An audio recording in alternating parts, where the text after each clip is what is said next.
அன்ப நேர்களுக்கு இனிய வணக்கம். மேஷம் ராசிக்கார நேர்களுக்கு நம்ம இன்னைக்கு வீடியோ பதிவுக்கு முழுமையா போறதுக்கு முன்னாடி முருகரை மனதார வணங்கிட்டு வீடியோ பதிவுக்குள்ள போகலாங்க. ஓம் முருகா போற்றி, ஓம் முருகா போற்றி, ஓம் முருகா போற்றி. என்னை காக்கும் முருகனே போற்றி. நல்லதே நடக்கும், நல்லது மட்டும்தான் நடக்கும். நம்மளோட மேஷம் ராசிக்காரங்கள பொறுத்த வரைக்கும் இவங்க யார்கிட்ட பேசுனாலும் பேசக்கூடிய நபர் படிச்சவங்களா படிக்காதவங்களா ஏழையா பணக்காரனா அப்படிங்கிற பாகுபாடு பார்க்க மாட்டாங்க. எல்லார்கிட்டயும் ஒரே மாதிரி தான் பேசுவாங்க, ஒரே மாதிரி தான் பழகுவாங்க. அதனால இவங்களுடைய நட்பு வட்டம் பெரிய லெவல்ல இருக்குதுங்க. நம்மளோட மேஷம் ராசிக்காரங்க நம்பிக்கையானவங்க. உண்மைக்கு புறம்பா எந்த காலத்திலயும் எந்த ஒரு செயலையும் இவங்க செய்ய மாட்டாங்க. இவங்கள பொறுத்த வரைக்கும் தான் மட்டும் நல்லா இருக்கணும் அப்படிங்கிற சுயநலம் கிடையாதுங்க. தன்னை சுத்தி இருக்கிற எல்லாருமே நல்லா இருக்கணும் அப்படிங்கிற பொதுநல குணத்தோட இவங்க வாழ்ந்துகிட்டு இருக்காங்க. இவ்வளவு அழகான நற்குணங்களை கொண்ட மேஷம் ராசிக்கார அன்பர்கள் இந்த நிமிஷம் வரைக்கும், இந்த நொடி வரைக்கும் யார நம்பணும், யார நம்பக்கூடாது, யார்கிட்ட பேசணும், யார்கிட்ட பேசக்கூடாது அப்படிங்கிற வாழ்க்கையோட நெளிவு சுழிவுகள் தெரியாம ஒவ்வொரு நிமிஷமும் துடிதுடித்து வாழ்ந்துகிட்டே இருக்காங்க. இவங்களுடைய வாழ்க்கையில இருக்கக்கூடிய இந்த சூழ்நிலை இந்த மாதம் மாறப்போகுதுங்க. ஆமாங்க, முருகனுடைய அருளால உங்க வாழ்க்கையில பலவிதமான மாற்றங்கள் வரப்போகுதுங்க. வேலை வியாபார தடையெல்லாம் நீங்க போகுது. எதிரிகளை அடக்கி வெற்றி உங்களுக்கு கிடைக்கப் போகுது. திருமண தடை நீங்க போகுது. காதல் பிரச்சனை குறைய போகுது. ஆரோக்கியம் மேம்பட போகுது. பணம் நிலைத்திருக்க போகுது. குடும்பத்தில அமைதி ஒற்றுமை வரப்போகுது. மன அழுத்தம் குறைய போகுது. உங்களுடைய ஆசைகளும் கனவுகளும் நிறைவேறப் போகுது. உங்கள் வாழ்க்கையில நல்லதெல்லாம் அடுக்கடுக்கா நடக்கப் போகுதுங்க. சனி பகவானுடைய தாக்கத்தால் மேஷம் ராசிக்காரங்க வேலையில பிரச்சனை, வருமானத்தில இழப்பு, உடல் ரீதியான பிரச்சனைகளை சந்திக்க நேரிடலாம். 2025ஆம் ஆண்டு முடியும் தருவாயில் இருக்கு. 2026ஆம் ஆண்டு எப்படி இருக்கும் என்பதை பற்றி இப்ப நாம விரிவா இந்த வீடியோ பதிவுல பார்த்து தெரிஞ்சுக்கலாங்க. நல்லதை ஈர்க்கக்கூடிய மனிதனாக இருந்தால் மட்டுமே நல்ல செய்திகள் உங்களை தேடி வருங்க. கடவுள் கொடுத்த வாழ்க்கையில தடைகள், தாமதங்கள், தோல்விகள் இல்லாமல் இருக்காதுங்க. இது உலகத்துல உள்ள கசப்பான உண்மைதாங்க. இங்குள்ள உறவுகள் ஏதோ ஒரு தேவைக்காகத்தான் இருக்கும். சுயநலம் இல்லாத மனிதர்களே இந்த உலகத்தில கிடையாது. சுயநலம் மற்றவர்களை கெடுக்காமல் இருக்கும் வரை பிரச்சனை இல்லை. மேஷம் ராசிக்காரங்க துரோகங்கள் மற்றும் ஏமாற்றங்களை பார்த்து கொண்டுதான் இருக்கிறார்கள். 2025ஆம் ஆண்டில் மன அழுத்தம், தூக்கமின்மை, உடல் ரீதியான மாற்றங்களை சந்தித்திருப்பீர்கள். தேவையற்ற விஷயங்களை மனதில் போட்டு குழப்பிக் கொள்ளாதீர்கள். இந்த காலகட்டத்தில் தேவையற்ற நபர்கள் உங்களை தேடி வந்து தொல்லை கொடுப்பார்கள். பழகும் நபர்களிடம் கவனமாக இருக்க வேண்டிய நேரமாக இந்த நேரம் இருக்கு. கடந்த கால சோகங்களை தேவையற்ற நபர்களிடம் சொல்லி புலம்பாதீர்கள். 2025 முடியும் வரை விநாயகர் மற்றும் அனுமன் வழிபாடு உங்கள் வாழ்க்கையில் நல்ல மாற்றத்தை உட்படுத்தும். சூரியன், புதன், சுக்கிரன், செவ்வாய் சரியில்லாத இடத்தில் இருப்பதால் அடிவயிறு சம்பந்தமான பிரச்சனைகள் வர வாய்ப்பிருக்கு. அதனால் சரியான நேரத்துக்கு சாப்பிடுங்க. உடலில் எதிர்ப்பு சக்தியை கொடுக்கும் உணவுகளை சாப்பிடுங்க. நிலம், வீடு வாங்குவது, விற்பது போன்ற சிந்தனைகள் ஏற்படும். பத்திரங்களை பலமுறை சரிபார்க்கவும். இரவு நேர பயணங்களை தவிர்ப்பது நல்லது. வாகனங்கள் ஓட்டும்போது கவனமாக இருக்கவும். 2026ஆம் ஆண்டு முழுவதும் சனி பகவான் 12ஆம் இடத்தில் சஞ்சாரம் செய்கிறார். இதனால் விரய செலவுகள், மருத்துவ செலவுகள் ஏற்படும். தொழில் ரீதியாக ஆசை வார்த்தைகளை கூறி உங்களை ஏமாற்ற வாய்ப்பிருக்கு. கிரகங்கள் கொடுக்கக்கூடிய பலன்களை முன்கூட்டியே தெரிந்து கொள்வதால் கவனமாக இருக்க முடியும். கடவுள் கொடுத்த இந்த வாழ்க்கையில் பட்டு தெரிந்து கொள்ளவோ, அனுபவத்தை தெரிந்து கொள்ளவோ நேரமில்லை. நல்ல வாழ்க்கை வாழ்வதற்கு அவ்வப்போது சூழ்நிலைகளை கவனிக்க வேண்டும். உடற்பயிற்சி செய்வது போல வாழ்க்கையில் சில தடைகள் வரத்தான் செய்யும். அதிலிருந்து மீண்டும் நல்லதை பெறுவதற்கான வழிகளை அமைத்துக் கொள்வதுதான் புத்திசாலித்தனம். 2026இல் பிரச்சனைகள் இருந்தாலும் நல்லதை பெறக்கூடிய மனிதனாக நீங்கள் இருக்க வேண்டும். நெகட்டிவான விஷயங்களை கூட பாசிட்டிவாக பாருங்க. கிரகங்கள் கொடுக்கக்கூடிய கெடுபலன்களை நல்ல சிந்தனைகள் மூலம் மாற்றி காட்டுங்க. ஜாதகத்தில் குறைபாடுகள் இருந்தா அதற்கான செய்யக்கூடிய வழிபாடுகளும் பரிகாரங்களும் சிலருக்கு நல்ல மாற்றத்தை நிச்சயம் கொடுக்குங்க. காதில் கேட்கும் செய்திகளை கடந்து நடைமுறையில் கவனிக்க வேண்டிய விஷயங்களை யோசிக்கணுங்க. 2026 உங்களுக்கு தடைகளையும் தாமதங்களையும் கொடுத்தாலும் அந்த ஆண்டில் நீங்கள் நன்றாக இருக்க வேண்டும். தொழில் ரீதியாக சோதனை காலம் இருந்தாலும் உங்களுக்கான தொழிலை அமைத்துக் கொள்ள வேண்டும். நீங்கள் நல்லதை பெறப்போகிறீர்கள் என்ற எண்ணத்தை விதித்துவிட்டாலே கிரகங்கள் கெடுபலன்களை கொடுத்தாலும் பிரபஞ்சம் உங்களுக்கு துணையாக நிற்கும். சனி பகவான் என்பவர் பாடத்தை கொடுப்பவர். உடற்பயிற்சி செய்பவர்களுக்கு சனி பகவானால் எந்த பாதிப்பும் வராது. மனம் மற்றும் உடல் கட்டுப்பாடுடன் இருந்தால் நல்லதை பெறலாம். அவசரப்பட்டு வாக்குறுதிகளை கொடுக்க வேண்டாம். நம்ம சேனலை பார்ப்பதனால் உங்கள் வாழ்க்கையில் நல்லதுதாங்க நடக்கும். நம்ம சேனலில் போடக்கூடிய ஒவ்வொரு வீடியோக்களும் உங்கள் வாழ்க்கையில் மாற்றத்தை கொண்டு வரக்கூடியதாங்க இருக்கும். ஒரு மனிதன் எதை ஈர்க்கிறானோ அதையே வாழ்க்கையின் எதிர்காலமாக பெறறான். நல்லவர்களாக இருப்பது மட்டும் போதாது, நல்ல சிந்தனைகளும் இருக்க வேண்டும்.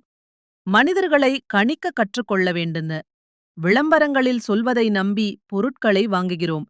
ஆனால் அதைவிட நல்ல பொருட்கள் எங்கோ ஒரு மூலையில் இருக்கும். அதுபோல நல்லவனாக வாழ்ந்தால் மட்டும் போதாது. இந்த கலிகாலத்தில் எப்படி வாழ வேண்டும் என்பதையும் தெரிந்து கொள்ள வேண்டும். இந்த பதிவை உங்களுடைய நண்பர்கள், உறவினர்களுக்கு ஷேர் பண்ணுங்க. உங்களுடைய எண்ணம் போல உங்க வாழ்க்கையில நல்லது மட்டும்தாங்க நடக்கும். கெட்டது அப்படிங்கிற பேச்சுக்கெல்லாம் துளி கூட இடம் கிடையாதுங்க. இந்த உலகத்துல யாருங்க கோடீஸ்வரன்?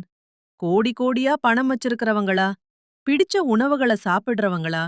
பிடிச்ச உறவுகள் கிட்ட பேசுறவங்களா? இதுல யாருமே கோடீஸ்வரன் கிடையாதுங்க.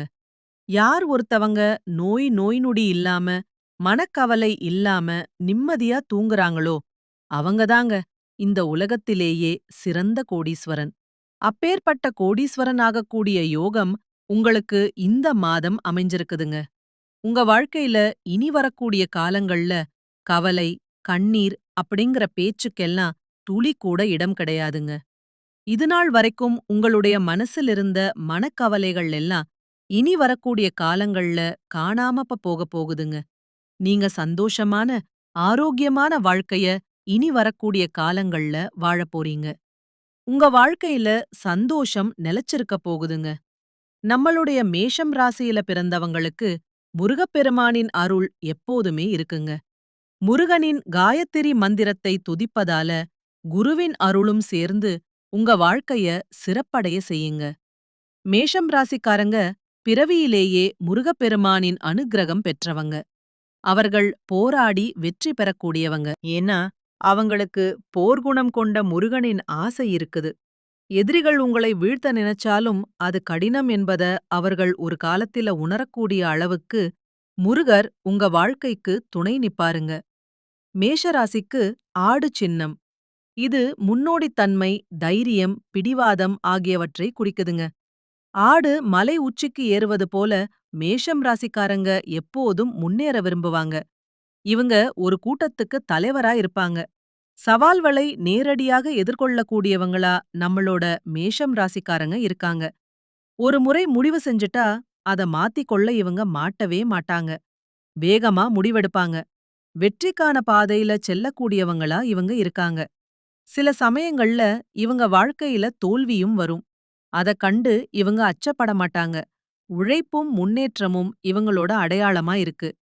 மேஷம் ராசிக்காரங்க தங்கள் வாழ்க்கையின் முழு ரகசியத்தையும் தெரிந்து கொள்ள வேண்டும் அப்படின்னா ஜாதகத்தில லக்னம், கிரகநிலை, பாவநிலை ஆகியவற்றை வைத்து முழு படத்தையும் சொல்ல முடியுங்க. குழந்தை பருவம், இளமை, நடுவயது, முதிய வயது எல்லாத்தையும் நம் இந்த 4 கட்டங்களையும் வைத்து பார்த்து தெரிந்து கொள்ளலாங்க. ஒவ்வொரு பருவத்திலும் கிரகங்களின் தாக்கம் மாறுபடுங்க. சனி சோதனைய கொடுப்பாரு, ஆனா நிலையான வெற்றியை தருவாரு. குரு நல்ல அதிர்ஷ்டத்தையும் ராகு கேது திருப்திகளையும் கொடுப்பாங்க. நம்மளுடைய மேஷம் ராசியின் அதிபதி செவ்வாய். இவர் தைரியம், சண்டை, சக்தி, உடல் வலிமை, சவால்களை எதிர்கொள்ளக்கூடிய மனப்பான்மை எல்லாத்தையும் தருவாரு. செவ்வா நல்ல நிலையில இருந்தா மேஷ ராசிக்காரங்க தைரியசாலியாகவும் வெற்றியாளர்களாகவும் இருப்பாங்க.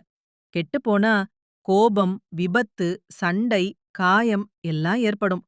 குழந்தை பருவத்துல சந்திரன் மற்றும் குருவின் நிலை முக்கியமானதுங்க. இளமை மற்றும் நடுவயதில சூரியன், சுக்கிரன், செவ்வாய் ஆகியோரின் ஆதிக்கம் இருக்குங்க. முதிய பருவத்தில சனி மற்றும் கேது, ராகுவின் பாதிப்பு இருக்குங்க. மேஷ ராசிக்காரங்க சுறுசுறுப்பாகவும் தைரியமாகவும் முன்னேறக்கூடிய ஆர்வம் கொண்டவர்களாகவும் இருப்பாங்க. இவர்களின் வாழ்க்கையில சண்டை, சாதனை, சவால் இது மூன்றுமே கலந்து இருக்குங்க. குழந்தை பருவத்தில அதிக ஆர்வம் இருக்கும். கல்வியில சில சமயம் தடுமாற்றம் ஏற்படும். ஆனா கூர்மையான நினைவுத்திறன் முன்னேற்ற வாழ்க்கையை கொண்டு போய் சேர்க்குங்க. நடுவயதில வேலை, தொழில், வியாபாரத்தில சவால் இருக்கும். 36 வயதுக்குப் பின் வாழ்க்கையில பெரிய மாற்றம் வரும். வயதான பருவத்தில ஆன்மீகத்தில ஆர்வம் இருக்கும். அரசாங்கத்துறை, பாதுகாப்புத்துறை, இராணுவம், விளையாட்டு, இயந்திரத் தொழில் போன்ற துறைகள்ல மேஷராசிக்காரங்க சிறப்பான முன்னேற்றம் காணக்கூடியவங்களா இருக்காங்க. காதல் வாழ்க்கையில தீவிர உணர்ச்சி இருக்கும். அவசர முடிவுகள் பிரச்சனைகளை உண்டாக்கும். 36 வயதுக்குப் பின் நிலையான வளர்ச்சி உங்க வாழ்க்கையில் இருக்குதுங்க. செவ்வாய் உயிர்சக்தி, தைரியம், வெற்றி ஆகியவற்றை தருவாரு. சனி சோதனைகளையும் தாமதத்தையும் கொடுப்பாரு. குரு நல்ல அதிர்ஷ்டத்தையும், ராகு கேது திடீர் மாற்றத்தையும் கொடுப்பாங்க. மேஷ ராசிக்காரங்க நேர்மையானவங்க. முதலிடம் பிடிக்க நினைப்பாங்க. ஆனா ஆவேசம், பொறாமை, பிடிவாத குணம், அவசர முடிவு போன்ற குறைகளும் இவங்க கிட்ட இருக்கதாங்க. தீவிர உழைப்பும் அதிக முயற்சிகளுடனும் காரியங்கள்ல ஈடுபடும் மேஷோ ராசியினரே இந்த மாதம் நல்ல பலன்களை நீங்க பெறப் போறீங்க. மனம் மகிழும் சம்பவங்கள் நடக்கப் போகுது. மனக்கவலை குறையப் போகுது. எல்லா வகையிலும் சாதகமான பலன் உங்களுக்கு கிடைக்கப் போகுது.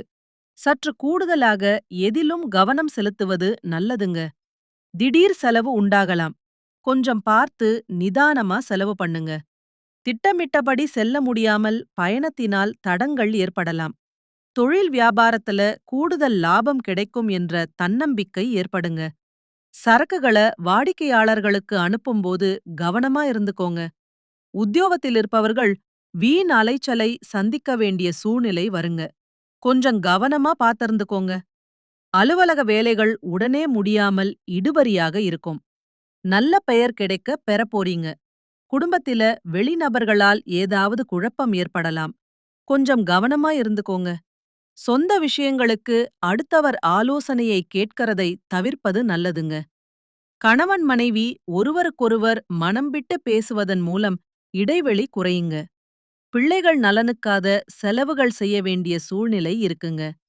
பெண்களுக்கு எதிலும் கூடுதல் கவனம் செலுத்துவது நல்லதுங்க. எதிர்பாராமல் பயணத்தினால் தடங்கள் ஏற்படலாங்க. அதனால கொஞ்சம் கவனமா இருந்துக்கோங்க. கலைத்துறையினருக்கு தொழில் தொடர்பாக வீண் அழைச்சல் இருக்குங்க. புதிய ஒப்பந்தங்களில் கையெழுத்திட போறீங்க. சக கலைஞர்களுடன் நிதானத்தை கடைபிடிப்பது நன்மை தருங்க. கோபத்தை குறைத்து தன்மையாக பேசுவதால் காரிய வெற்றி உண்டாகுங்க. எதிர்பாராத செலவு இருக்குங்க.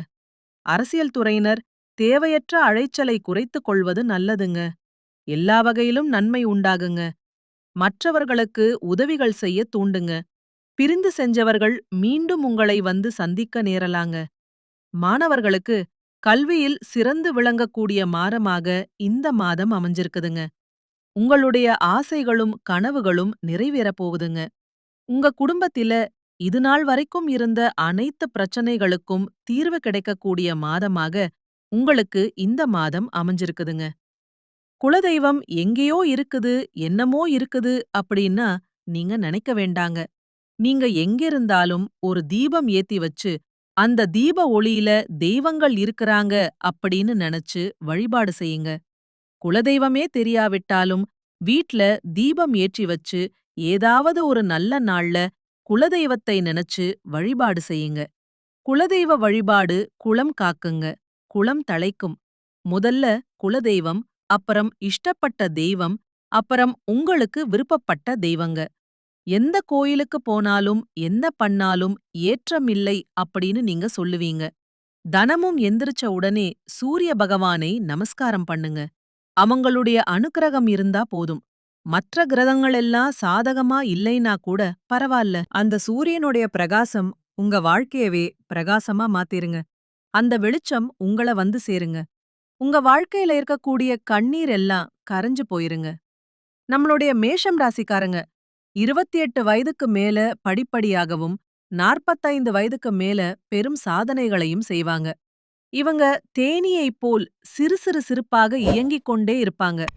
பொதுநல சிந்தனைகள் அதிகமா இவங்க கிட்ட இருக்கும். மேஷம் ராசிக்காரர்களுக்கு மருத்துவம், விளையாட்டு, அதிகாரம் போன்ற துறைகள் சிறப்பான துறையா இருக்கு. மலை சார்ந்த இடங்கள்ல பணியாற்ற ஏற்றவர்களா இவங்க இருக்காங்க. ரியல் எஸ்டேட், கட்டுமான தொழில் ஆகியவை இவங்களுக்கு புகழை சேர்க்கும். இவங்க மன உறுதியானவங்க, சுயமரியாதை உடையவங்க.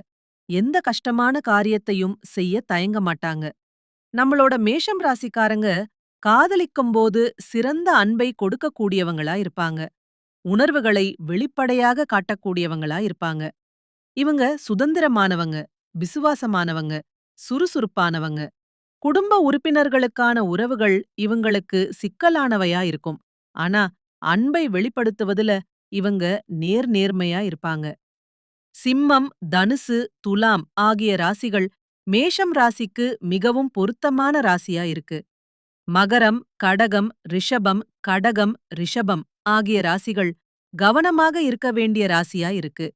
மனங்கள் ஒன்றாக இருந்தால், புரிதல், பொறுமை, அன்பு இருந்தால் எந்த ராசிகளும் அழகாகவும் மகிழ்ச்சியாகவும் வாழ முடியும். மேஷ ராசிக்காரங்க சுப்பிரமணிய சுவாமி, ஆஞ்சநேயர், துர்க்கை, யம்மன் ஆகிய தெய்வங்களை வழிபாடு செய்ய வேண்டும்.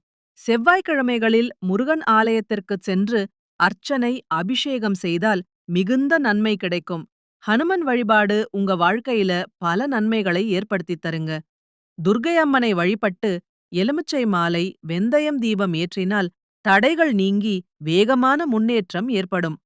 ஓம் ஸ்ரீ சுப்பிரமணிய நமக அல்லது ஓம் ஹனுமானே நமக அப்படிங்கிற மந்திரத்த தினமும் 108 முறை சொல்லி கடவுளை வணங்கிட்டு வாங்க. உங்க வாழ்க்கையில் இருக்கக்கூடிய அனைத்து பிரச்சனைகளும் காணல் நீரா மறைஞ்சு போயிரும். உங்களுடைய எண்ணம் போல உங்க வாழ்க்கையில நல்லது மட்டும்தாங்க நடக்கும். கெட்டதுங்கிற பேச்சுக்கு தூளி கூட இடம் கிடையாதுங்க. மேஷராசிக்காரர்களே, இந்த மாதம் ஏற்படக்கூடிய கேந்திர திருஷ்டி யோகத்தினால உங்க வாழ்க்கையில பலவிதமான அதிர்ஷ்டங்கள் நடக்கப் போகுதுங்க. பதவி உயர்வு, அதிகாரம் எல்லாம் உங்களுக்கு கிடைக்கப் போகுது. புதிய வாய்ப்புகள் உங்களை தேடி வரப்போகுது. பொருள் வளம் பெருக்கப் போகுது. மக்கள் கிட்ட உங்களுடைய மதிப்பும் மரியாதையும் அதிகரிக்கப் போகுது. குடும்பத்துல இதுநாள் வரைக்கும் இருந்த சண்ட சச்சரவுகள் எல்லாமே காணல் நீரா மறையப் போகுது. குடும்பத்தில ஒற்றுமை ஏற்பட போகுது. மன அழுத்தம் குறையப் போகுது. மாணவர்களுக்கு கல்வியில முன்னேற்றம் ஏற்பட போகுது. உங்களுடைய மனசுல இதுநாள் வரைக்கும் இருந்த குழப்பமான சூழ்நிலை விலகப் போகுது. உங்களுடைய மனசுல தெளிவு பிறக்கப் போகுது. உங்க வாழ்க்கையில சந்தோஷம் நிலைச்சிருக்கப் போகுதுங்க. திருமணம் ஆகாதவர்களுக்கு திருமணம் நடக்கப் போகுது. குழந்தை பாக்கியம் இல்லாதவர்களுக்கு குழந்தை பாக்கியம் கிடைக்கப் போகுது. பூர்வீக சொத்து ரீதியாக இருந்த அனைத்து பிரச்சனைகளுக்கும் தீர்வு கிடைக்கப் போகுது. புரட்டாசி மாதம் விஷ்ணு பகவானுக்கு அர்ப்பணிக்கப்பட்ட மாதம். ஒவ்வொரு நாளும் ஒவ்வொரு கிரகத்துக்கும் உரியதே. அதே போலதான் ஒவ்வொரு மாதமும் ஒவ்வொரு தெய்வங்களுக்கு உரியதா இருக்கு. சனி பகவான், சூரிய பகவானுடைய வழிபாடு இந்த புரட்டாசி மாசத்துல நீங்க செஞ்சீங்கன்னா உங்க வாழ்க்கையில மிகப்பெரிய புண்ணியம் வந்து சேரும். புரட்டாசி சனிக்கிழமையில விரதம் இருந்து பெருமாள வழிபாடு செய்றீங்க அப்படின்னா ரொம்பவுமே விசேஷமானது. அன்னதானம் செய்யுங்க. இல்லாதவங்களுக்கு உதவி செய்யுங்க. உங்க வாழ்க்கையில நல்லது மட்டும்தாங்க நடக்கும். கெட்டதுங்கிற பேச்சுக்கு துளி கூட இடம் கிடையாதுங்க. மேஷத்துக்கு சூரியன், செவ்வாய், சுக்கிரன், சந்திரன் இவங்க எல்லாரும் உங்க ராசிக்கு முக்கியமான தாக்கங்களை கொடுக்கறாங்க. சனி, ராகு, கேது இவங்க சில சவால்களை கொடுத்தாலும் உழைப்பால பெரும் வெற்றிய உங்களுக்கு தரப்போறாங்க. உங்க வாழ்க்கையில நல்லதெல்லாம் அடுக்கடுக்கா நடக்கப் போகுதுங்க. மேஷம் ராசிக்காரர்களே, நீங்க இந்த நிமிஷம் வரைக்கும் வாழ்க்கையில முன்னேறாம இருக்கறதுக்கு பல காரணங்கள் இருக்குதுங்க. அதுல சில காரணங்கள் என்னென்ன அப்படிங்கறத பத்தி பார்க்கலாங்க. நீங்க யார்கிட்ட பேசணும், யார்கிட்ட பேசக்கூடாது, யார்கிட்ட பழகணும், யார்கிட்ட பழகக்கூடாது அப்படிங்கிற வாழ்க்கையோட நெளிவு, சுழிவுகள் தெரியாம வாழ்ந்துகிட்டு இருப்பீங்க. அப்படி வாழ்றது காட்டிதாங்க. உங்க வாழ்க்கையில எல்லாருமே உங்கள பயன்படுத்திட்டு போயிராங்க. இனி வரக்கூடிய காலங்கள்லயாவது உங்களுக்காக வாழ கத்துக்கோங்க. வாழ்ற வாழ்க்கை ஒரு முறைதாங்க. அந்த வாழ்க்கைய அடுத்தவங்களுக்காக வாழ்றத விட்டுட்டு உங்களுக்காக வாழ பழகிக்கோங்க. ஒருத்தன்கிட்ட ஒரு விஷயத்த பேசும்போதும் சரி, ஒரு செயல செய்யும்போதும் சரி, நீங்க என்ன பண்றீங்க தெரியுமா? யாராவது ஏதாவது நெனச்சுட்டா என்ன பண்றது? யாராவது நம்மள பத்தி ஏதாவது சொல்லிட்டா என்ன பண்றதுன்னு யார பத்தியோ நெனச்சு உங்களுக்கான வாழ்க்கைய நீங்க வாழ மறுக்கறீங்க. இனி வரக்கூடிய காலங்கள்லயாவது உங்களுக்கான வாழ்க்கைய உங்களுக்கு பிடிச்ச மாதிரி வாழ கத்துக்கோங்க. உங்களுடைய எண்ணம் போல உங்களுடைய வாழ்க்கையில முன்னேற்றங்கள் அடுக்கடுக்கா நடக்குங்க. நல்லதே நடக்கும். நல்லது மட்டும் தான் நடக்கும். நன்றி. வணக்கம்.